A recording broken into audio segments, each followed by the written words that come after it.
Kumai, mi nome é Zoraida Molina Arndel. Filipenses 4, versículo 21. Saludo final. E última parte. E última parte da carta de Pablo na Filipenses acaba com um saludo. Na Deus tur glória para sempre.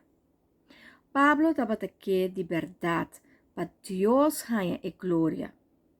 E não avisa essa que diz para bisa, maneira nanta grita algo de cidade, pero não aqui com nanta bisa.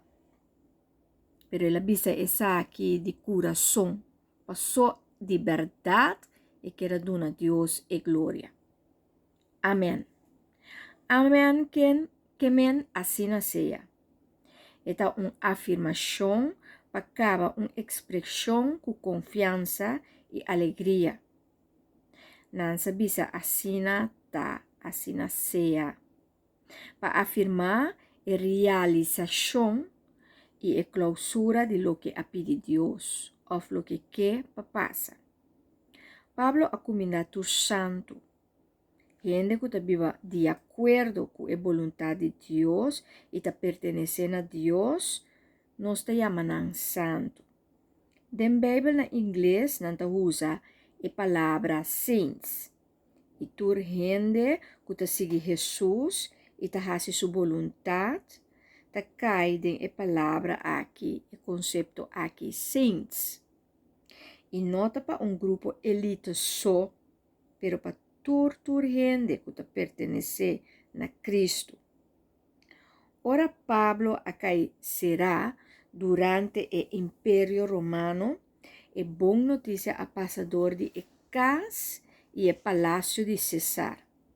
E não mester asa que ora seguir Jesus, turene mag e por vira gente que está viva e vida de santidade. Santidade está para tur gente.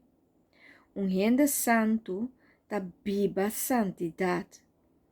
Pedro está amplia mais riba essa aqui den 1 Pedro, capítulo 1, versículo 3 e seguinte. Den tempo que a carta aqui a ser escrita, Pablo estava será den situação roupa felo caminha não a acusar para motivo que eta plama e palavra do Senhor.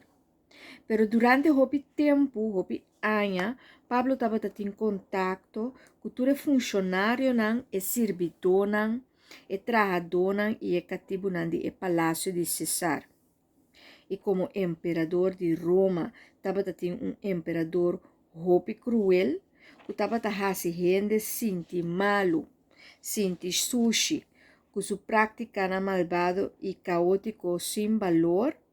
E dentro sua família, a gente não estava servir su soldados e bodyguards e su conheciam e su gente não estava gente que estava seguir Cristo. Pablo estava aqui para graça de Deus que da com sua gente não e a carta a começar com a palavra graça e terminar também com graça. Den Bíblia inglês também a palavra amém. E sei que amém que Pablo está de acordo com tudo o qual está escrito. Santidade é algo que nos turta invitar para nos por viva. Então é importante para nos por compreender que é saquita. E invitação que Pedro está em sua carta, em 1 Pedro, maneira mais bisa capítulo 1, versículo 3 e seguinte, eta bisa seja santo, maneira que Deus está santo. Então, é uma invitação para nos turpo viva a santidade aqui. O Pablo também o que para sua gente não viva. Have fun with the journey.